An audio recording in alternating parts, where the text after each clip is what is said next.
Obesity affects more than 1 billion people worldwide, and the numbers are climbing fast.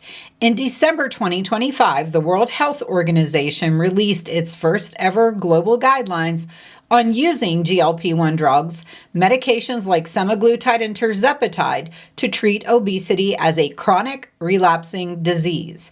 This is a huge shift that could change how countries, doctors, and patients approach obesity treatment around the world. So what did World Health Organization actually say? Who qualifies, and why is the guidance conditional? Let's break it all down clearly, simply, and without the hype. Hey everyone, welcome back to the channel. First, who even makes guidance on medications like GLP-1s? Well, there are a few key players. The World Health Organization sets global standards. Their new 2025 guidance focuses on long-term obesity care and fair access worldwide. The FDA in the United States approves drugs and evaluates safety, but doesn't create global rules. The national health bodies like Australia's PBAC, these decide what's covered or recommended within a country. The medical societies like the ADA or Obesity Society give clinical guidelines that doctors follow. And of course, researchers and clinicians influence policy with new studies. World Health Organization's guidelines don't override national rules, but they heavily influence them. The World Health Organization now recommends GLP-1 drugs for adults with a BMI of 30 or higher as part of a comprehensive long-term plan, not a quick fix. 3 major updates stand out. Number 1, GLP-1 drugs can be used for long-term obesity treatment except during pregnancy. Number 2, they must be paired with behavioral therapy, diet, exercise, especially resistance training, and regular follow-up. The World Health Organization is also calling for urgent action on affordability, manufacturing, and global access because right now, most people can't afford them. Obesity contributed to 3.7 million deaths in 2024. Without action, the number of people with obesity could double by 2030.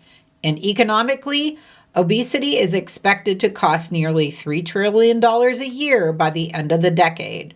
The World Health Organization's analysis shows GLP-1 therapies can help reduce weight, improve metabolic health, and reduce the risk of diabetes, heart disease, kidney complications, and even early death in people with type 2 diabetes. If GLP-1 drugs work so well, why is the World Health Organization being so cautious? Here's why. These drugs are still relatively new. We don't yet know what happens when people stop taking them. Long-term safety and maintenance data are limited. Many health systems aren't ready to support widespread use. And the cost is still a major barrier. A monthly dose still costs hundreds of dollars in many countries, even after recent price cuts. This is one of the strongest messages from the World Health Organization. Medication alone will not solve the problem. GLP-1s reduce appetite, but they can also cause loss of muscle mass. That's why WHO stresses resistance training, adequate protein intake, and ongoing medical supervision. These drugs are a tool. They're not a cure-all. The World Health Organization emphasizes that obesity isn't just an individual problem, it's a societal one.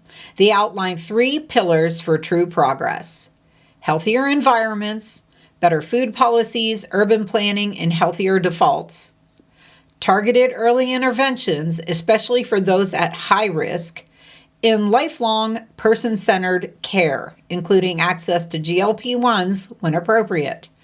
Dr. Karen Seeley put it plainly, we must not fool ourselves thinking we can medicate our way out of this situation. Even with rapid production increases, GLP-1 drugs are projected to reach less than 10% of the people who could benefit by 2030. And surging demand has led to a rise in fake or substandard products, which is dangerous and potentially deadly. WHO is calling for regulated distribution, better oversight, stronger protections against counterfeit drugs, and new strategies like pooled procurement and tiered pricing to make access fairer worldwide. For individuals living with obesity, here's the bottom line. GLP-1s can be an option, but only as part of a long-term plan. They should be paired with behavioral support, healthy diet, and exercise. They are not recommended during pregnancy. They require medical monitoring, and cost and access vary widely by country. And for policymakers, these guidelines are a wake-up call. Countries need real systems in place for prevention, treatment, and equitable access. Obesity is a chronic, relapsing disease, and WHO's new guidance reflects that. GLP-1 drugs are an important tool, but not the whole solution. This is just the beginning. WHO will update these guidelines as more long-term data becomes available. If you want a breakdown of the science behind how GLP-1 drugs actually work, or how different countries might adopt these guidelines, let me know. I can make follow-up videos on those too.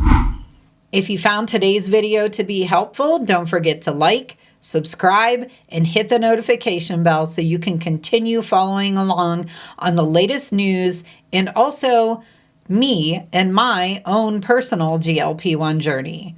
Thanks so much for joining today, and I'll see you in the next video.